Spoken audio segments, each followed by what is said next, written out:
Fourth point is industry and commerce. The field of mutual social transactions expands with the growth of industry and trade. तो जो social mutual transactions होते हैं वो कैसे expand होते हैं? With the growth of industry and trade. हम अगर आपस में ट्रेडिंग करेंगे तो हमारा सोशल ट्रांजैक्शन बढ़ेगा. It also promotes continuous development of the network of cultural interaction.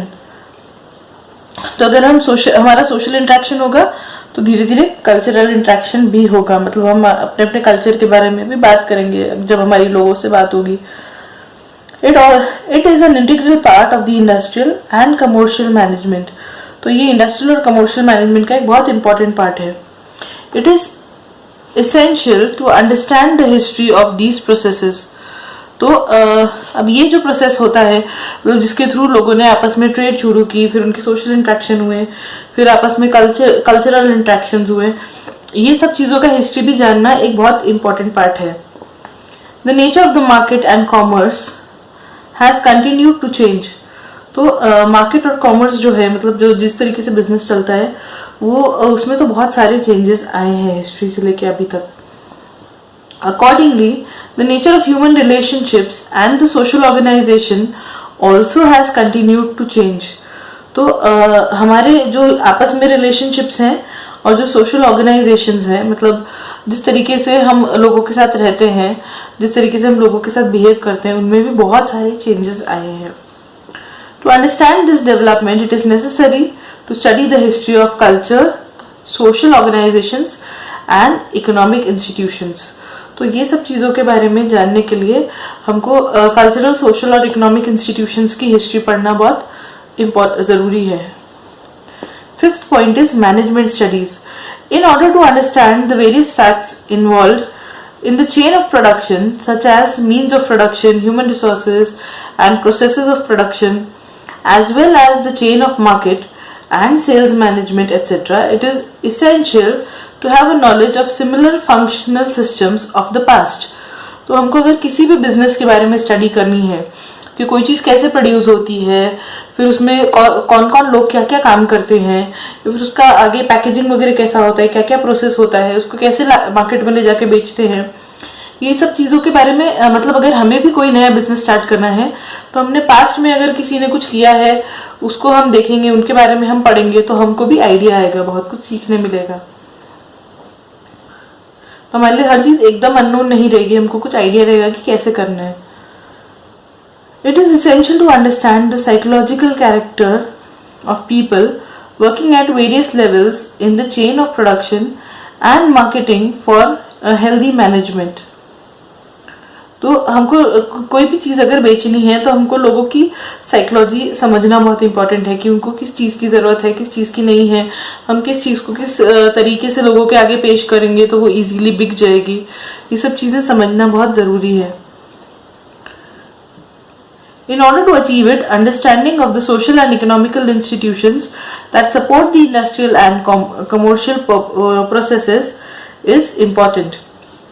अगर हमको कोई भी नया बिजनेस स्टार्ट करना है तो ऑलरेडी उससे रिलेटेड जो इंडस्ट्रीज हैं या कुछ कमर्शियल प्रोसेसेस हैं उनको भी समझना बहुत ज़रूरी है. Knowledge of history in this regard makes the management at various levels easier.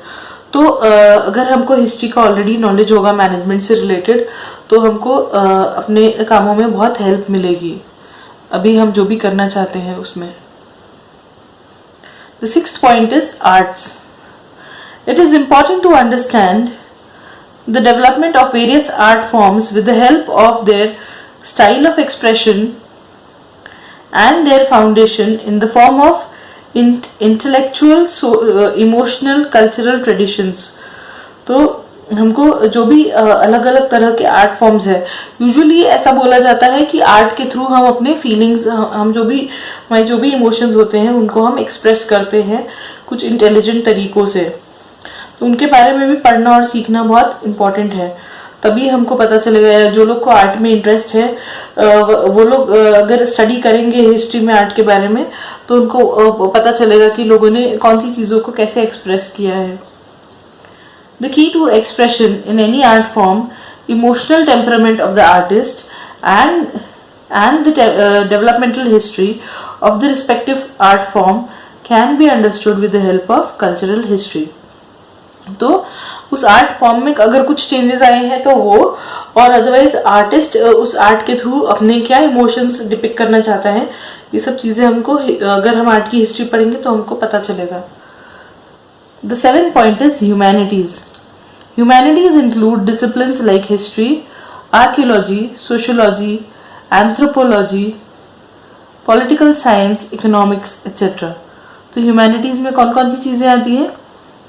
Archaeology मतलब बिल्डिंग्स से रिलेटेड, हमारे सोसाइटी से लेके से रिलेटेड, कुछ मेजरमेंट्स से रिलेटेड, या पॉलिटिकल साइंस मतलब हमारा गवर्नमेंट कैसे चलता है, हमारे कॉन्स्टिट्यूशन के बारे में, हमारे इकोनॉमिक्स के बारे में, ये सब चीज़ें हमारी ह्यूमैनिटीज़ के अंडर आती है. To understand the history of the origin and the development of these disciplines is an essential part of learning. तो ये सब चीज़ें भी हमको पढ़ना बहुत ज़रूरी है या हमारे बहुत काम आ सकती हैं. All disciplines are suppose to have their origin in philosophy. तो जितने भी डिसिप्लिन्स होते हैं लाइफ में, मतलब ये जो हमने देखे थे, history, archaeology, sociology, political science, ये सब का ओरिजिन हिस्ट्री में कहीं ना कहीं है, फिजियोलॉजी में है. Ancient people all over the world try to speculate in order to understand the relationship between the universe and the human existence. तो यूनिवर्स और ह्यूमन एग्जिस्टेंस के बीच जो रिलेशन है उसके बारे में एंशिएंट लोगों ने बहुत पढ़ने की, समझने की कोशिश की. It gave rise to various mythological stories about the origin of this world, the universal order, human life, gods and goddess, rituals and their philosophical explanation. तो हमारे आसपास जो भी चीज़ें होती हैं, मतलब जो यूनिवर्स से ह्यूमन का कनेक्शन है, उसको समझाने के लिए बहुत सारे माइथोलॉजिकल स्टोरीज बनाए गए, जिसके थ्रू मतलब क्योंकि हम स्टोरी के फॉर्म में कोई भी चीज़ इजीली समझ पाते हैं. तो ये बहुत साइंटिफिक चीज़ें हैं, बट इनको स्टोरीज के थ्रू एक्सप्लेन किया गया है ताकि लोग इसको इजीली समझ पाए. Roots of philosophical pondering are to be found in these mythological stories. तो क्या होता है कि ये माइथोलॉजिकल स्टोरीज में हमको कुछ हमको फिलोसफिकली हम अगर सोचेंगे तो हमको बहुत सारी चीज़ें समझ में आएंगी. Various disciplines under humanities have theoretical foundations based on philosophical theories. तो ऐसे बहुत सारे डिसिप्लिन्स है ह्यूमैनिटीज के जिनका बेसिस जो है वो फिलोसफी के ऊपर है, फिलोसफिकल थियरीज से पे है, बेस्ड है. Only historical knowledge can help us in understanding these developmental stages. तो अगर हमको हिस्टोरिकल नॉलेज होगा, हिस्ट्री के बारे में कुछ नॉलेज होगा, तभी हम ये फिलोसफी इसको समझ पाएंगे, या कौन सी जो डेवलपमेंटल स्टेजेस रहे हैं, कौन सी चीज़ कैसे कैसे डेवलप हुई, वो अगर हम हिस्ट्री पढ़ेंगे तो ही समझ पाएंगे. Now the next topic is applied history and our present. तो अभी हमको प्रेजेंट में क्या काम आती है हिस्ट्री, हम क्यों पढ़ते हैं, उसका क्या एप्लीकेशन है हमारे लाइफ में, वो हम देखेंगे. People often ask about the practical value of history. लोग हमेशा पूछते हैं कि हम हिस्ट्री क्यों पढ़ते हैं, क्या ज़रूरत है, इससे हमको क्या सीखने को मिलता है, या आज के लाइफ में हम इसका क्या असर होता है, या मतलब क्या ज़रूरत है हिस्ट्री की. The answer to this question about the nature of applied history answers this question as well. The visible and invisible relics of the past exist in the present. तो क्या होता है कि भले कोई चीज़ हमको एग्जैक्टली जैसी की वैसी नज़र आ रही हो या नहीं आ रही हो, बट हमारे पास्ट में और हमारे प्रेजेंट में बहुत सारी चीज़ें सिमिलर हैं, या उनका बहुत गहरा कनेक्शन है, क्योंकि पास्ट की वजह से ही अभी हमारा प्रेजेंट लाइफस्टाइल है, या जो भी हमारे सिस्टम सेट हैं वो उसी वजह से हैं, कि पास्ट में कुछ ना कुछ हुआ होगा. We nurture some kind of curiosity, attraction towards them. तो हमारे अंदर कुछ ना कुछ वो चीज़ों को लेके क्यूरियोसिटी होती है या अट्रैक्शन होता है, हम जानना चाहते हैं कि पहले क्या हुआ था, कैसे हुआ था. We wish to know more about their history because they represent the creative thoughts and the traditions of our ancestors.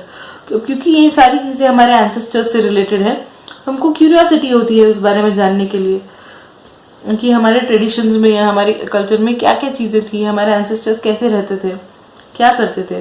It is our heritage, ये हमारे देश का हेरिटेज है। It helps in building our identity, तो इससे हमारी identity पता चलती है कि हम कौन हैं, हम कहाँ से आए हैं, हमारे एंसेस्टर्स कैसे थे, किन लोगों के हम ऑफस्प्रिंग्स हैं। The history of our heritage links us to our origin, तो हम हेरिटेज के बारे में जब हिस्ट्री पढ़ते हैं तब हमको हमारा ओरिजिन पता चलता है कि हम कहाँ से आए हैं। Hence it becomes necessary to preserve and conserve it for the future, तो इसीलिए हमको हिस्ट्री को संभाल के या बचा के रखना चाहिए ताकि आने वाले जनरेशन्स को पता चले कि वो कहाँ से आए हैं, ये हमारा ओरिजिन कहाँ से हुआ है। For our benefit as well as for the benefit of the future generations. Applied history is concerned with the preservation and conservation of our heritage and make it accessible to people. तो applied history का मोटो क्या है कि हमारा जो भी heritage से पुरानी हेरिटेज से रिलेटेड चीज़ें हैं उनको हम संभाल के या बचा के रखें ताकि ज़्यादा से ज़्यादा लोग उसको देख सकें और उसके बारे में समझ सकें। Heritage management creates opportunities for employment, तो हेरिटेज मैनेजमेंट पे अगर हम वर्क करने लगे तो कई लोगों के लिए एम्प्लॉयमेंट की अपॉर्चुनिटीज भी खुलेंगे, मतलब कई और लोगों को काम मिलेगा। In brief, applied history can be described as understanding of our present with the help of history and finding right direction for the benefit of the future. मतलब क्या करना है हमको, अप्लाइड हिस्ट्री का मतलब है कि हमको हमारे पास्ट के बारे में समझना है ठीक से और उनमें से कुछ नॉलेज को हमारे प्रेजेंट लाइफ में अप्लाई करना है। So that is called applied history. Now the next topic is management of cultural and natural heritage. तो हम हमारे कल्चरल नेचुरल हेरिटेज को कैसे मैनेज कर सकते हैं, तो हम पहले देखेंगे cultural heritage. So it is in the form of human creation. It is of two types, tangible and intangible. तो कल्चरल हेरिटेज टू टाइप्स का होता है, एक तो ये इंसानों का क्रिएट किया हुआ है, ह्यूमन क्रिएटेड, और दो टाइप्स होते हैं, टेंजिबल और एक इनटेंजिबल। तो टेंजिबल क्या होता है?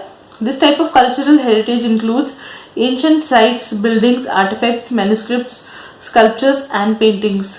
मतलब जो चीज़ें हम देख सकते हैं, छू सकते हैं, पुराने जो बिल्डिंग्स होते हैं या कुछ न कुछ ऐसे आर्टिफैक्ट्स या स्क्रिप्ट्स, पेंटिंग्स जिनको हम देख सकते हैं, ऑब्जर्व कर सकते हैं, छू सकते हैं। तो सेकेंड टाइप है intangible cultural heritage. This type of cultural heritage includes the following things: oral tradition and their language, traditional knowledge, social customs and rituals of celebrating festivals, styles of performing arts, certain traditional skills, communities, groups who represent such traditions, customs and skills. तो आपने देखा होगा कि tangible में वो सब चीज़ें थी जिनको हम देख सकते हैं, छू सकते हैं, जो प्रिजर्व करके रखी गई है। पर इनटैंजिबल में ऐसी चीज़ें हैं, मतलब वो नॉलेज के थ्रू पास हुआ है हमारे कल्चर में, हमारा सिस्टम जो है, हमारे रिचुअल्स हैं जो हम ऐसे ही बड़ों से सीखते हैं या ओरली देखते हैं, ओरली बस हमको सुनने के लिए मिलता है, या हमारे बड़े जो हमको उस बारे में बस बोल के बताते हैं। तो वो कोई भी चीज़ उसमें ऐसी रखी हुई नहीं है जिसको हम देख सकें, छू सकें, ऑब्जर्व कर सकें। ये एक ऑनगोइंग प्रोसेस है जो हम हमारे बड़ों से सीखते हैं। So these things are intangible. तो हमने देखा था कि मैनेजमेंट कल्चरल और नेचुरल हेरिटेज का हम देखने वाले थे। तो इसमें से कल्चरल के दो पार्ट्स हो गए, टैंजिबल एंड इनटैंजिबल। अब हम देखेंगे natural heritage. The concept of natural heritage gives importance to the thought of biodiversity. तो नेचुरल हेरिटेज किस बारे में थॉट है? नेचुरल बायोडाइवर्सिटी, मतलब हमारे आसपास जितनी भी नेचुरल चीज़ें होती हैं उनमें वो लोग, मतलब उसके बारे में हम पढ़ेंगे। It includes the following things. तो नेचुरल हेरिटेज में क्या क्या आता है? Flora, fauna, ecology and geomorphic characteristics which is crucial for sustaining the flora fauna of a particular region. जैसे कि हम जानते हैं फ्लोरा और फौना मतलब प्लांट्स एंड एनिमल्स, इकोलॉजी मतलब जो इकोलॉजिकल बैलेंस हम पूरा मेंटेन करते हैं, इसके बारे में अपने प्रीवियस क्लासेस में पढ़ा होगा। तो ये सब चीज़ों को हम कैसे प्रिजर्व कर सकते हैं या हम हमारे इन्वायरमेंट में इकोलॉजिकल बैलेंस कैसे मेंटेन कर सकते हैं। It is essential for the benefit of the future generations to preserve our heritage. अगर हम हमारे हेरिटेज को प्रिजर्व नहीं करेंगे तो हमारे आने वाले जनरेशन्स को अपने हेरिटेज के बारे में कुछ पता नहीं चलेगा। UNESCO, the global organization, has announced some directives with the objective of promoting the cultural and natural heritage. तो यूनेस्को ने कुछ गाइडलाइंस दी हैं कि हम कैसे अपने कल्चरल और नेचुरल हेरिटेज को प्रिजर्व भी कर सकते हैं और प्रमोट भी कर सकते हैं। On the basis of those directives, list of sites and traditions are declared as world heritage. तो ये यूनेस्को की गाइडलाइंस के हिसाब से हमने कुछ कुछ प्लेसेस को कुछ साइट्स और ट्रेडिशंस को वर्ल्ड हेरिटेज का नाम दिया है। The list of UNESCO's world natural heritage now includes the Western Ghats, the Kaas plateau in the district Satara is also a part of Western Ghats. तो यूनेस्को में हमारे देश की भी कुछ चीज़ें हैं जिसको वर्ल्ड हेरिटेज का टाइटल मिला है।